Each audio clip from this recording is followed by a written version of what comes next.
الأخت أم علي من السعودية بارك الله فيها تقول بأن زوجها عنده حالة، وهي أنه إذا كح لا تتوقف الكحة هذه حتى يستفرغ. تقول اليوم بعد أذان الصبح جاءته هذه النوبة والحالة وكح حتى استفرغ.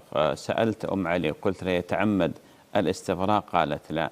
أختي أم علي بارك الله فيك، لا حرج على زوجك ولا شيء عليه، وصومه صحيح ولله الحمد والمنة، لأن الاستفراغ هذا إذا كان بغير قصد فلا يضر الصائم ولله الحمد والمنة، أما إذا كان بقصد فيضر، وذلك لما صح عن النبي صلى الله عليه وآله وسلم أنه قال: من ذرعه القيء، يعني غلبه يعني ليس باختياره، من ذرعه القيء فلا يقضي، ومن استقاء يعني طلب القيء هو تعمد فليقضي. ولذلك أخبري زوجك بأنه ما عليه شيء ولله الحمد والمنة.